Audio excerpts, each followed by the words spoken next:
Height 611 UFO Incident.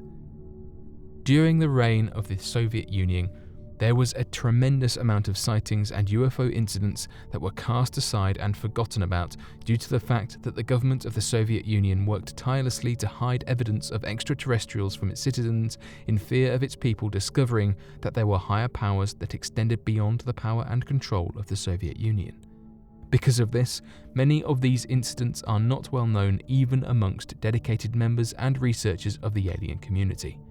One of these such events was the Height 611 UFO incident that occurred back in 1986 on the 29th of January in the small town of Dalnogorsk. According to the residents of the town, a strange reddish orb of a massive size was spotted at around 8 p.m. that had passed over the town. This reddish orb was described as being as half as large as the moon overhead and to have appeared to have been similar in colour and luminescence to that of a dark red flame. Eyewitnesses also noted that as the object flew parallel to the ground, it made no noise of any kind as it passed over something that seemed impossible to accomplish with even the most advanced aircraft imaginable. Using specified witness timeframes and the flight path of the object, investigators calculated that the orb flew at approximately 34 miles per hour and that it was flying roughly 700 to 800 meters above the ground. As the object continued its flight path overhead, it suddenly began descending quickly and crashed into the side of the mountains located near the town. Oddly enough, every witness reported that not only did the object crash into the side of the mountain and appear to have exploded or spread temporarily as a natural wildfire before dissipating and completely disappearing, but that as it crashed, it made no sound whatsoever, which is a feat that is impossible to accomplish regardless of any advancements made in flight capabilities, as it seems to defy the fundamental laws of physics themselves. Further investigation yielded interesting results, as some rocks at the impact site had drops of lead that had previously been molten before solidifying on the rocks in the cold. Not only this, but rare earth metals were also recovered in the vicinity that were not naturally found in any types of deposits on the mountain previously. Unfortunately, the pictures taken by the investigators at the time, when later developed, turned out to be blank, almost as if they had been swapped out entirely and replaced with fresh film in an effort to cover up the evidence gathered at the location of impact. The official explanation provided by the Soviet Union at the time was that a meteorite had recently impacted the site and was the cause of the strange findings of the rare earth metals and strange chemical composites. However, the provided explanation had failed to explain the eyewitness accounts of the event, as well as the fact that sightings of strange red orbs landing on the mountainside would continue at the site over the next few years. The Van Lake Monster. After erecting a large 4-meter-tall statue located near the Van Lake, it became apparent to critics and skeptics that this urban legend, despite any number of claims against its legitimacy, was here to stay. This was, of course, that of the Lake Van Monster. Back in 1889, on the 29th of April, the Ottoman newspaper Saadet published an article that claimed an older man had been dragged down into the lake by a large sea creature described similar to that as a serpent with wings. These reports seemed to align perfectly with that of ancient Armenian mythologies that told of large sea creatures described as serpents with wings inhabiting the lake. Since this was originally reported back in 1889, there's been a large number of sightings of sea creatures in the lake that have contributed to the modern-day myths of the Van Lake Monster. Back in the 1990s, there appeared to be a series of sightings of the creature made by the local Kurdish population during small fishing trips or leisurely trips out onto the body of water. This eventually led to the recovered footage made by a local man known as Unal Kozak that claimed to have captured footage of the creature back in 1997. His footage was sent to video analysis experts that claimed that the footage was not edited in any way, though they have not been able to rule out the use of practical effects. Today, the urban legend seems to be responsible for the prime source of income to the region, as people from all over the world have journeyed to the lake in the hopes of spotting the strange winged serpents for themselves.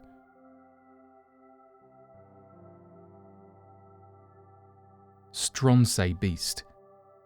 In September 1808, a large carcass washed ashore on the island of Stronsay in Scotland. It was the carcass of an unidentified creature that measured more than 55 feet. It was estimated that the creature was actually much bigger in size, as its tail was missing. After taking a close look at the animal, the experts from the Natural History Society of Edinburgh could not identify the animal. They reached the conclusion that it was some new species, probably some type of sea serpent. This monstrous animal was given the scientific name of Halcydrus pontopidani. The word of the washed-ashore body of the monstrous animal spread very quickly, and it became famous as the Stronsay Beast. This mysterious creature was measured by 3 witnesses. According to their measurements, it was 4 feet wide and it had a circumference of about 10 feet. The witnesses told that the Stronsay Beast had 3 pairs of small limbs that they referred to as paws or wings. The skin of the beast was smooth when stroked head to tail. However, it was rough when stroked tail to head. There were bristles on its fins and it had bristles all over its back. According to the witnesses, the bristles glowed in the dark when they were wet. No other accounts of encounters with this beast are present. Was Stronsay Beast the last one of its species, or are there others hidden in the depths of sea? Some of the remains of the Stronsay Beast are still kept safely, and scientists believe that a DNA test could reveal if it was a known species or an entirely unknown species. The Oakley Incident. Many have often referred to the Oakley Incident as one of the most compelling pieces of evidence surrounding the claims of alien abduction. This is due, in part, to the photographic evidence that has been gathered of the event by the witnesses that claimed he had later been abducted by the extraterrestrial being he had encountered. According to the alien report, a man by the name of Philip Spencer had moved to the West Yorkshire area after leaving his old job to be closer with his family. Prior to this move, Philip Spencer had worked as a police officer for more than 4 years and was more than respected as a hard-working and honest citizen. During his move to West Yorkshire, he had noticed a strange number of lights often seen in the fog. Many others would confirm their sightings of these strange lights as well, but would often retort that it was probably lights from airplanes flying around the military bases and airports nearby. These strange claims led Philip Spencer to buy a high-end camera at the time in the attempt to gather evidence of these foggy lights and look into the increasingly weird rumours being told throughout the area. As Philip Spencer then went out the next day in the early morning to capture some pictures, he began to notice that some strange figure was following him in the fog. He would then quickly snap a photo of the creature, only to find that it was a small humanoid, almost alien-like creature that had been running through the fog near him. Without thinking, he chased the entity until he noticed a large dome-shaped aerial craft lift from the ground near him and take off into the sky. It wasn't long before Philip Spencer then began running back into town, noticing that more than an hour had went missing between his sighting of the craft and the moments shortly after it disappeared. Today, the picture taken proves to be one of the biggest pieces of evidence of the small grey aliens often reported by alien abductees. Additionally, many have claimed that the lost amount of time experienced by Spencer may have been an abduction event that was later wiped from his memory after the encounter, shrouding that time in complete mystery. The mystery of the Anunnaki. Many of the oldest recovered documents and tablets in the world come from ancient Sumerian account, which makes it not at all surprising that so many witness accounts exist from this time that go into vast detail of the mythologies and religions and the ancient Sumerians. One of the most notable accounts in the modern day being their self-proclaimed encounter with the god of their time. The ancient Sumerian gods were described as being large, intelligent beings that looked similar to man but with the capabilities of flying through the skies on large metal dragons that would breathe out fire as they ascended.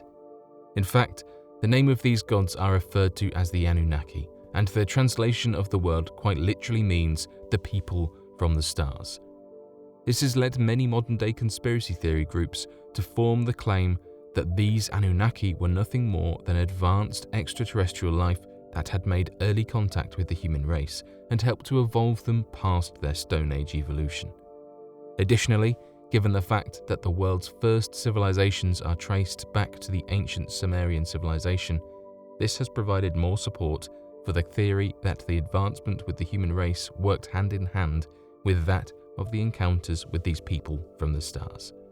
This has led many to wonder who or what the Anunnaki were, and any scriptures surrounding such beings to be studied religiously in the hopes of uncovering more evidence for this ancient alien hypothesis and the development of the human race during this time.